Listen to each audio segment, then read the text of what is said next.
Good afternoon mga kananay. Ayan si Ate Beth. Magsisimula na naman ako sa aking mga mensahe.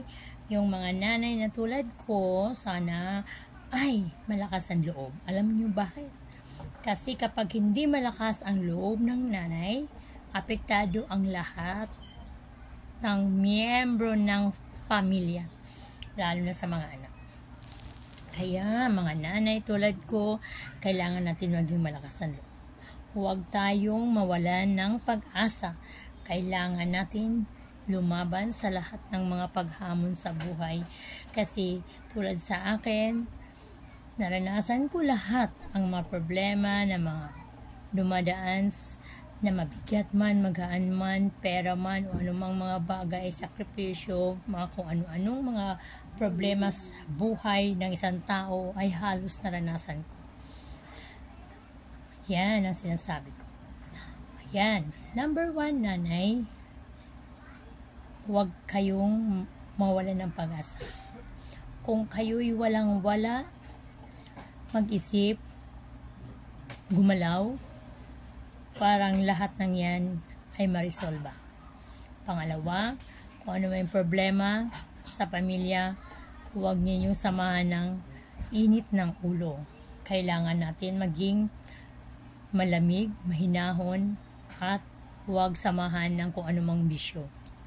Pangatlo, kung yung asawa mo ay may bisyo, kailangan matatag ka, pabayaan mo siya, mag-isip, at pagsabihan mo siya, at lahat ng mga mabuti ay ibibigay mo sa kanya parang maisip niya kung saan siya nagkamali.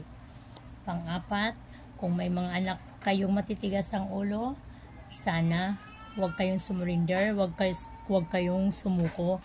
Paglaban ninyo, bigyan nyo sila atensyon, at kung ano man, bigyan nyo siya ng linaw, yung magandang pag-alaga, parang lahat ng yun ay maisip din ng mga anak mo na mahalaga pala siya sa iyo. Pang-5, kung sakaling may mabigat na problema tungkol sa pera, okay lang yun. Natural yun. Dahil tayo, kung walang pera, hindi tayo nabubuhay kasi ang lahat ng bagay dinaan sa pera. Ewan ko ba? Kung bakit nga naman pala, napakahalaga ang pera. Ang pera ay nabubulok, nasusunog, nalalanta, napupunit, pero napakahalaga. Mula sa pagkain, sa damit, sa lahat ng bagay na kailangan natin araw-araw ay dinadaan sa pera. Kapag walang pera, wala. Hindi natin makamit ang lahat. Diba? Guys, ang hirap, no? Kaya palaisipan talaga. Kasi ang lahat ng yan, lahat ay dinaan sa pera. Kaya ang sabi ko, bakit kaya? Minsan naiisip ko rin yan. Kapag walang pera, bakit ganun? Mahalaga ang pera. Napakahirap, di ba? Okay lang yun. Natural siguro sa tao yan. Yun siguro ang mga daan ng buhay ng tao na mayroon talagang isang bagay na mahalaga para sa isang tao, no? Kaya, pero ang mahalaga sa atin ay Panginoon. Pero minsan nakakalimot tayo. Aminin, pera ang nasa isip natin minsan, di ba? Oo, inaamin ko yan. Ako, nakaranas ng ganun. Minsan, naisip ko lang, Panginoon, kapag may problema ko. Totoo yan. Hindi ako nagsisinungaling sa inyo. Totoo yan.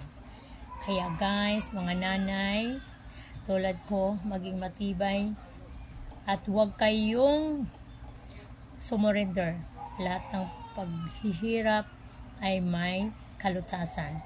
Kaya sa ating lahat, huwag natin pabayaan ang ating sarili, unang-una. Kasi tayo lang ang naghanap ng paraan kung paano natin maipabuti ang ating pamilya, lalong-lalo na sa ating mga anak. Dahil tayo ay ilaw ng tahanan, tayo ang nagbigay ng kanilang liwanag. At unang-una, pangalawa, pangatlo, pang-apat, alam na natin yun kung anong dapat natin gawin. Kaya, God bless sa mga nanay ko, tulad ko. Kaya sana huwag niyong kalimutan ang aking YouTube channel, Bibet Gawasa. Paki-like, share, and subscribe. Thank you very much and I love you. Bye!